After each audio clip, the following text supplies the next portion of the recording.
Hello and welcome to Shankism, episode 23, Mesoamerica. So we're first starting out with the Age of Exploration.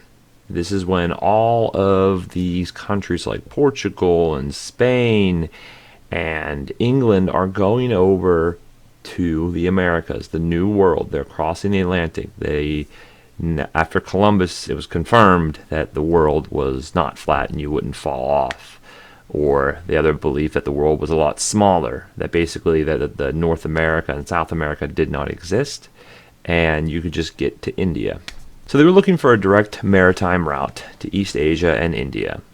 Prince Henry the Navigator set up a school of navigation in 1416. It really catapulted the rest of these explorers, trained them in the art of travel. Development to trade colonies.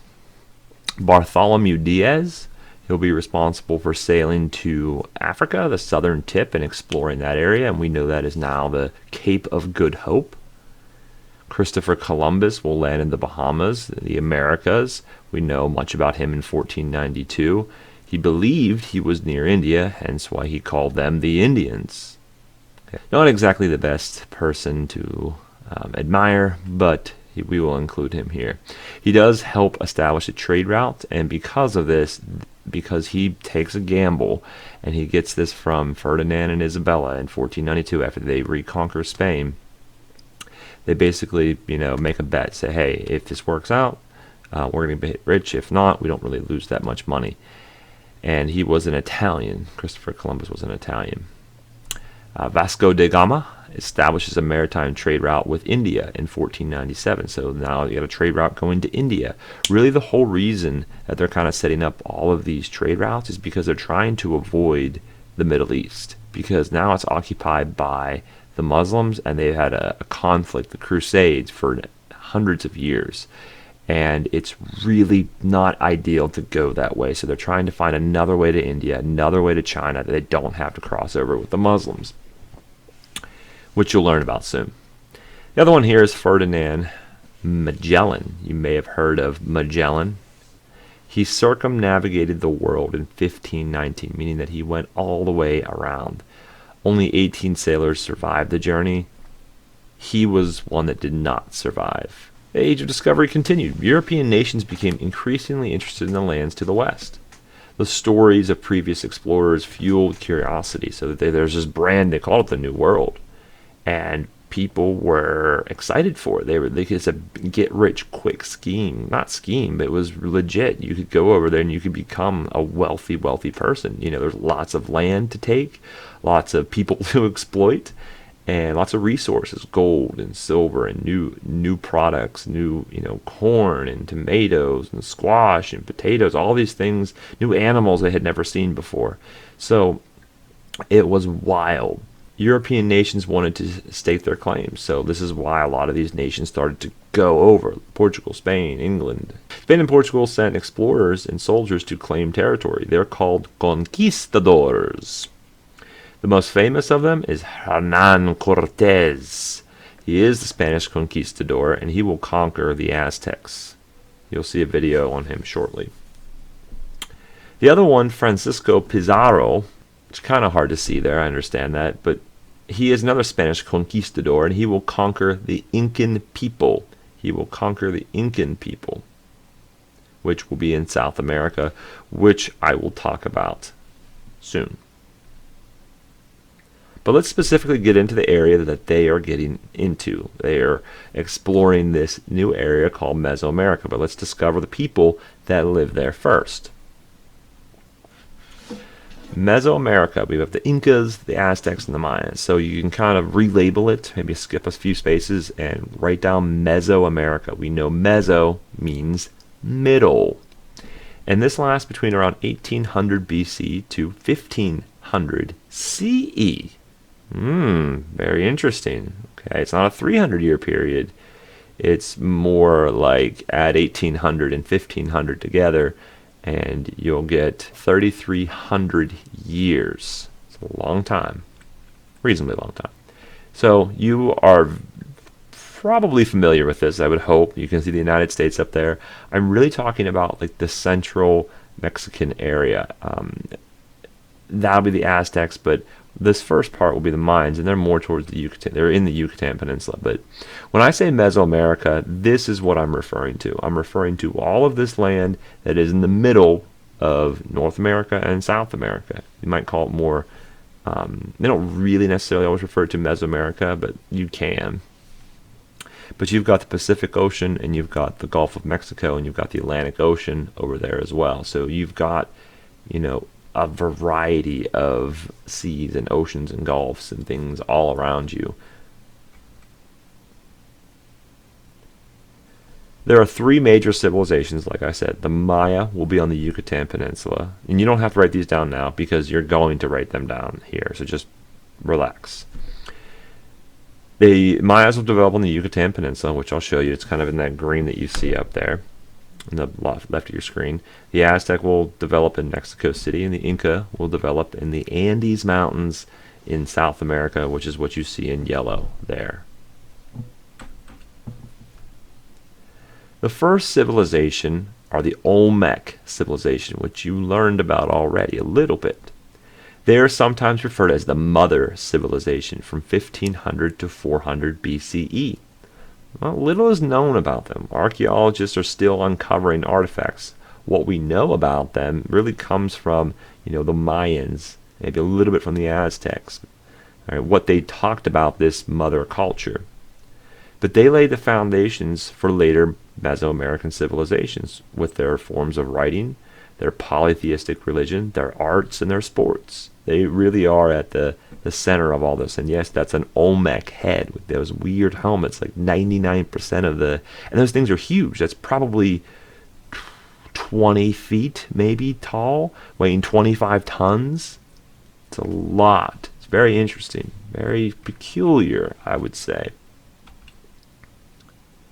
But let's talk about the Mayans.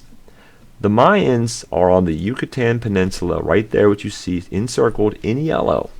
The Pacific Ocean on one side, and you've got the Gulf of Mexico there, and the Atlantic Ocean on the other.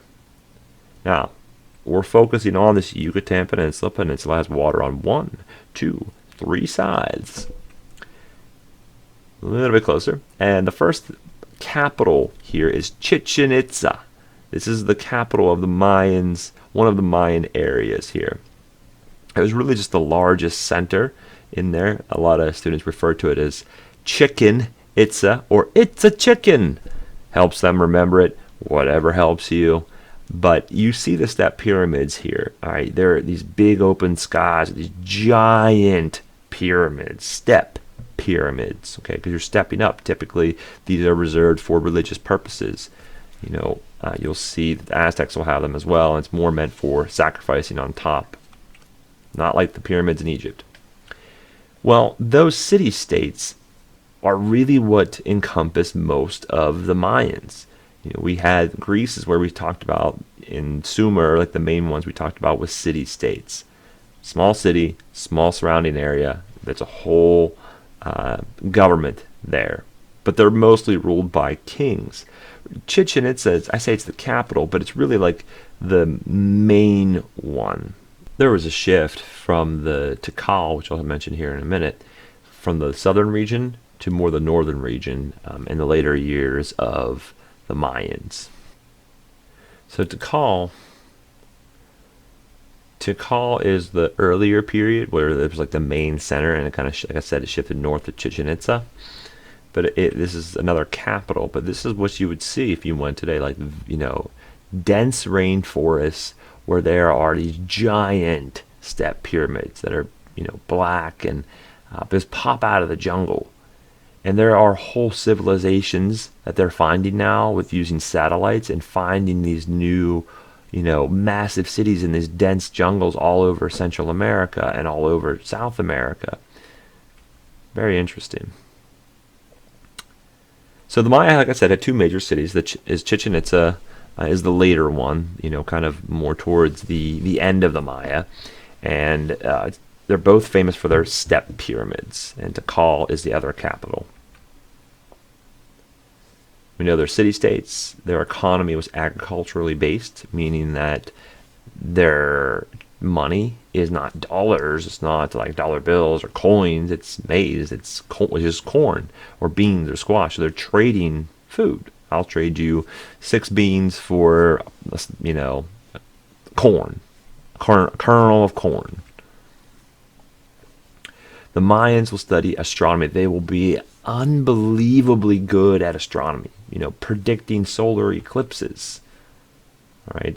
To exact amounts, making super accurate calendars, making these amazing Mayan calendars that were just on point, mostly for agriculture, but they were just so good at astronomy, which made it very good for them to predict these solar eclipses, but made them very good for farming. But, and maybe you remember back in, maybe you don't, 2012 was allegedly the end of days that the Mayans had predicted, but it probably was just the end of their calendar. Like, it only went so far. They developed a number system that included 0, and you do definitely want to write that down. Okay, they don't know about Arabic numerals. They don't know about Indian numerals. They have developed the concept of 0 on their own, a place value for 0. They're the only one with an actual writing system. The Olmecs kind of had one, but this one is definitely, we know we can interpret this. They are glyphs. They're hieroglyphics, but you think Egyptian hieroglyphics is what you're thinking of. So just refer to them as Mayan glyphs would be fine. The Mayan writing system used glyphs and was written on bark paper called a codex. So you do want to write what I have underlined down, and I'll show you what I'm talking about here in a second. So this would be what they're writing down. A codex. These are glyphs. This is their written language on a codex. This bark paper. Right. Very, very interesting. Very interesting. You don't need to know their gods, but you just need to know that they are polytheistic, that they believe in multiple gods, and you need to know that they developed pyramids, right? These, and specifically step pyramids all throughout their city-states. The city-states were very similar cultures. It's just like Greece, but they were independent from one another. So to sum up all the things we talked about, you've already written this, so if you didn't write any of these down, you definitely need to. The Mayans, they're located in the rainforest on the Yucatan Peninsula. They ruled from around 1800 to 250 CE. That date could even extend up into more like the 900s CE, or even to the 1100 CE. Their government is city-states ruled by kings. 2 of their capitals are Chichén Itzá and Tikal. Tikal came first, then Chichén Itzá. Step pyramids, they are polytheistic. They have calendars, advanced mathematics. They were able to write using glyphs on that codex. Their decline is interesting because we don't really know exactly how. There are 2 theories, civil war and fighting between the different city-states, but that's highly unlikely. Really what they think is drought, or coupled with over-farming and disease, will lead to a population decline. Now, there are Mayans today, but they're not, they still practice a lot of the things that the old Mayans did, but maybe it's not exactly what you would think of. I think there's about 7 million Mayans. Yeah. The Aztec Empire from 1325 to 1521, so about a 200-year period. And really all that they're doing here, they're just shifting. So if you see the Yucatan Peninsula there, and then you go west into the Aztec Empire, that's really all we're doing. We're just shifting a little bit west, which means to the left of what place we just talked about. Keep in mind, we're very close to where we live. We're just north. So, the capital of the Aztecs will be Tenochtitlan. Tenochtitlan. So the Aztecs' most important city was Tenochtitlan, which was unique because it was located on a lake. That lake was Lake Texcoco. Because of the lack of arable land, the Aztec created floating island gardens called chinampas. So you do have to know that. I'll show you what a chinampa is here, and you'll see it in the videos that I'll show you as well. It's very interesting. Literally on that lake, they're making chinampas. This will allow them to produce enough food for 20,000 citizens. Really, those numbers are at the very beginning. But then there's estimates that probably around 500,000 people. This is more than any city in Europe, easily. Religion, the Aztecs were similar to the Maya, that they also conducted ritual sacrifice using prisoners of war, typically. I think the one time they sacrificed 14,000 people in one day. One day they sacrificed 14,000 people.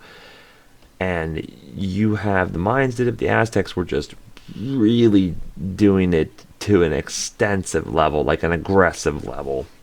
They were sacrificing people. They believed that the life, the gods demanded blood because that's literally the lifeblood. And if they're having a bad crop growing season, well, then they would sacrifice people. And then they just, it didn't work, keep sacrificing more people. Again, they're polytheistic based on warfare. They are a warfare-like people, right? They also had pyramids. So this is the Aztec farming that I was talking about. The economy is based on agriculture, just like the Mayans. So they're making these chinampas. These chinampas are floating gardens, floating, food, essentially. That way they can get quick irrigation. Yeah, and they practice ritual sacrifice, right? Sometimes it was their own they were sacrificing, but most of the time they're sacrificing. Then they're warfare-like people, so they're obviously at war. They're similar maybe to the Spartans in that regard, because their warriors are called jaguar knights, and they are just trained from, not necessarily from birth, but pretty close.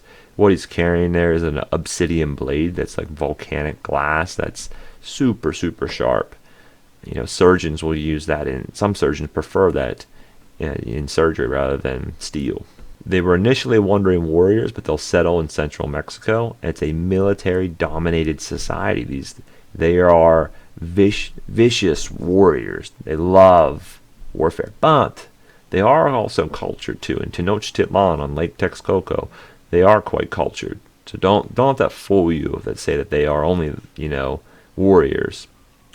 Montezuma II, the only Aztec person you would have to know. He'll be the last emperor of the Aztecs, because his interactions with the Spanish really absolutely cripple the Aztecs. He tries to work with them, but it doesn't work out so well. So the Aztecs' last ruler was Montezuma II, and he faced two major problems. The Aztec people were becoming overcrowded. Again, that city's 500,000 located on Lake Texcoco, and then the only way you can build more is if you add more land to the lake. I mean, it's easily defendable, but still, it's crazy. So this area will be, this time period will be characterized by a lot of rebellions. When the Spanish conquistadors, which are conquerors, come to the New World, this pretty much marks the end of the Aztecs. They were in search of wealth, and the Aztecs had lots of wealth and gold and greed. They were extremely greedy. When the conquistadors came, it brought in mind to the legend of Quetzalcoatl, their creator. So they thought that Hernan Cortez, and the Spanish were the people, believed that there was a new people were the gods returning. That's what they thought, because they didn't think how different they are. They have much lighter skin. They have these weird beards. They've got this shiny metal. It's hard to, can't just stab them. They've got these guns that can kill people. They've got cannons. They've got these horses. They've got ships. None of this. This would be like seeing an alien race. We just wouldn't understand it. But they interpreted these Europeans as gods, not just as other humans. So it's very interesting to think, it's such a culture shock that you've never seen anything like this in thousands of years, what you would be thinking. So to sum it up, the Aztecs kind of rule roughly at 200. I know the dates are different there, but that's like the very, very beginning. But their prime years is that 200-year period before the Spanish come in. Capital is Tenochtitlan, built on Lake Texcoco. The Aztecs' economy is based on trade and agriculture. The obsidian was that volcanic glass, like I said. Chinampas were built for agriculture. Polytheistic, lots of human sacrifice. They will fall to the Aztecs. Hernan Cortez will be the Spanish conquistador who will decimate the Aztecs. And you know how he does it? 500 men. Comes back a few times. Comes back the first time, has to eventually leave. Comes back the second time, and they're almost all dead. You know how they're dead? 500 some Spanish conquistadors will take over the Aztec Empire. And they were the biggest empire in Mesoamerica. They do it through disease. European diseases that they had been immune to throughout the centuries had been genetically, embedded in them to be immune to them. The Aztecs had no contact with these Europeans. They had no immunity to these, measles and smallpox and all of these different diseases that the Europeans were just like, yeah, it's whatever. So like most of the population of the Aztecs was just wiped out by a disease. Very interesting because it's becoming more relevant, obviously, today. The last one here is the Inca Empire from 1438 to 1533. About a 100-year period this time. So the Incas resided on the continent of South America and the Andes Mountains. Like the Persians, the Incas established an imperial bureaucracy as their form of government. The Inca were also similar to the Persians as they had the road system. If you have an imperial bureaucracy, the Romans had it, the Chinese had it, the Persians had it, now the Inca have it. You have to have roads. Okay, imperial, meaning you have an emperor. Bureaucracy, meaning you have government workers to do your bidding. It's how you communicate, it's how you transport, it's how you trade, it's how you expand.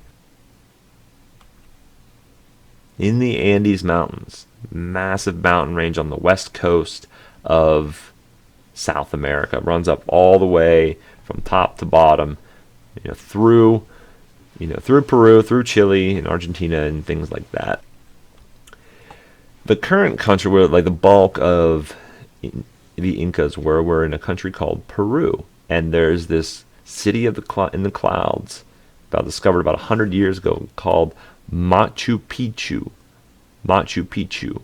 So I've been here, and this place is incredible. It's about 7,900, about 8,000 feet up.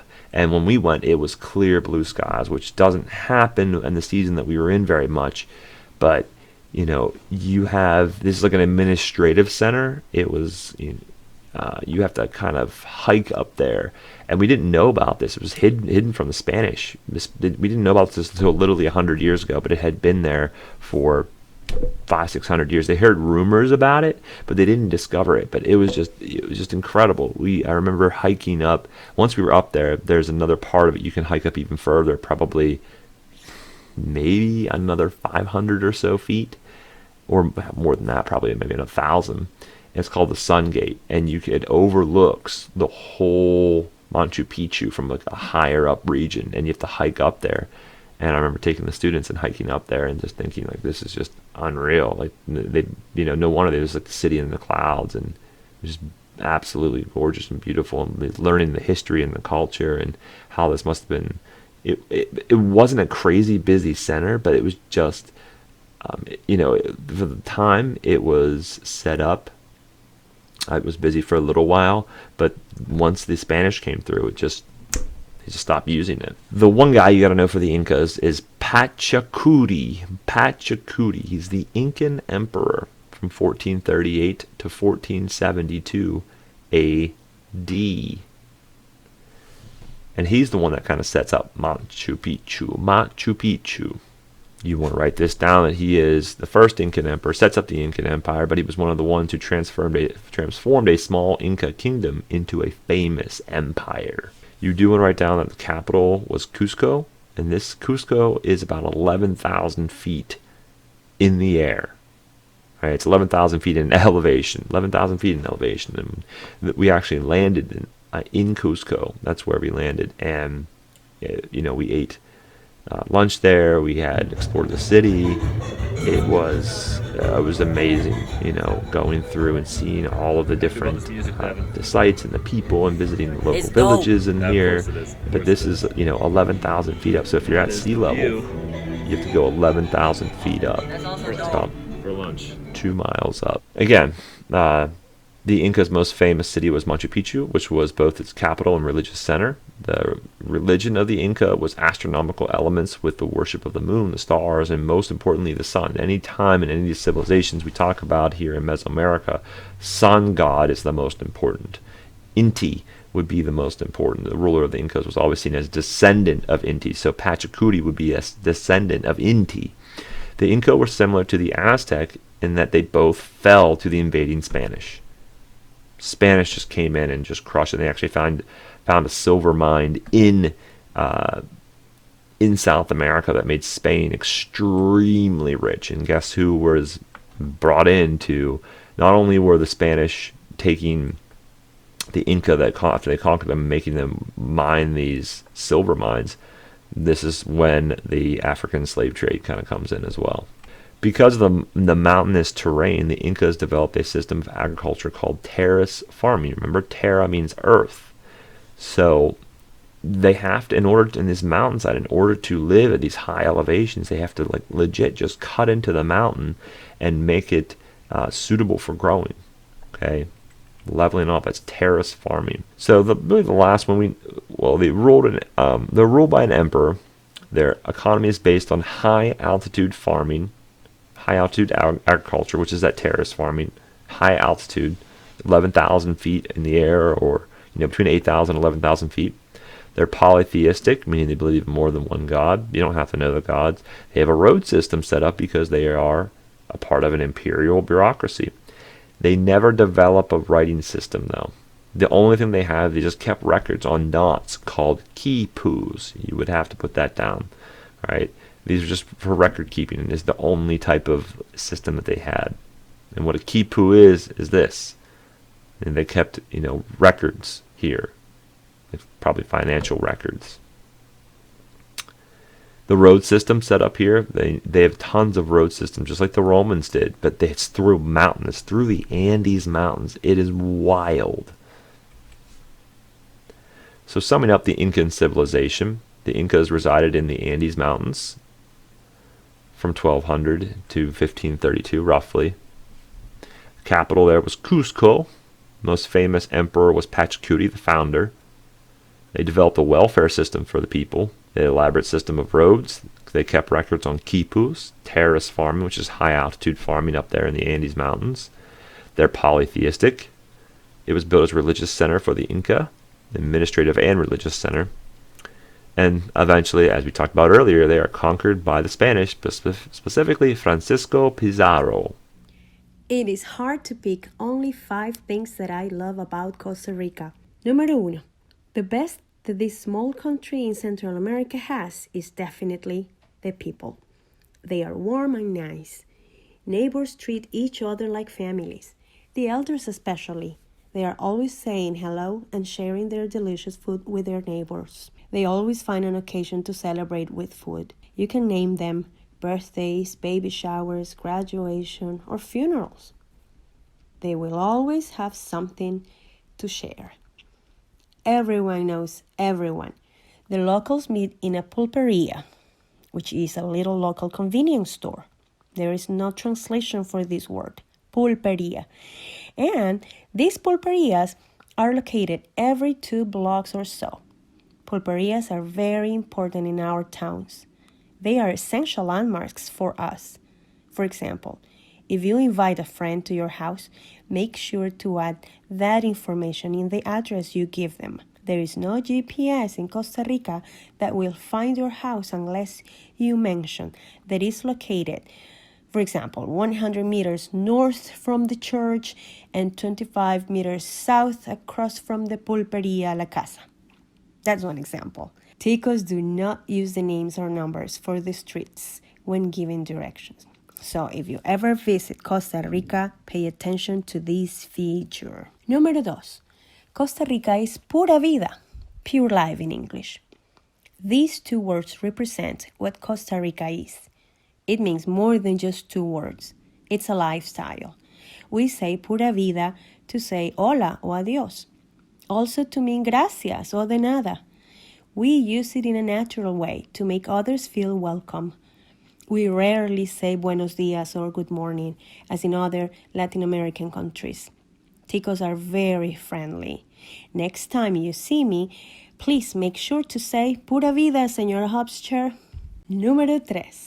Costa Rica preserves its natural environment. Forests and national parks are well preserved and respected. They usually spend their weekends going for a picnic or to hike the majestic mountains or to hear the active volcanoes rumbling energetically, like Volcán Arenal in San Carlos, which is one of my favorite. I used to live in that area. It is definitely an amazing sight at night, if it's not cloudy, of course. There is a very organized system that motivates people to grow more trees instead of cutting them. When I was in Costa Rica, we had a big forest farm, and the local government used to pay for each tree that we had. It was like they were paying rent for clean and safe oxygen. Número 4. Another reason to love Costa Rica is the wildlife. You can see beautiful and exotic animals. Jaguars, tigers, toucans, gorillas, whales, and the massive leatherback sea turtles are just a few examples. Whether you go camping to the mountains or surfing to the beach in the Pacific or the Atlantic coast, you can spend a rich day surrounded by sloths or monkeys trying to share their food with you. That is an experience like no other. And I almost forget the blue butterfly, the morpho, that is their home. In número 5, talking about beaches. That's another aspect I love about Costa Rica. There are beautiful beaches in the Pacific and the Caribbean coast. And because Costa Rica is a small country, you can visit the two areas if you want in only one day, but by just driving for about 5 hours, traveling around what looks like paradise. You can choose to visit the luxurious hotels or the rustic cabins in those white or golden sand beaches. It's incredible how a small area of land has so much to offer. And I could continue talking for hours about mi linda Costa Rica, my beautiful Costa Rica, like the passion we show for football, soccer for you, or about some vegetables that are unique and I can't find here in the US, about the indigenous places and people that are still living there, and the crazy transportation system that I don't miss. But I guess we can talk about that another time. You know where to find me. So I'm going to go now. Pura vida, chicos. Alrighty, so if you look here, you can copy all of this down to help put it all together, to help you remember a lot of the stuff that we had talked about and how everything is connected.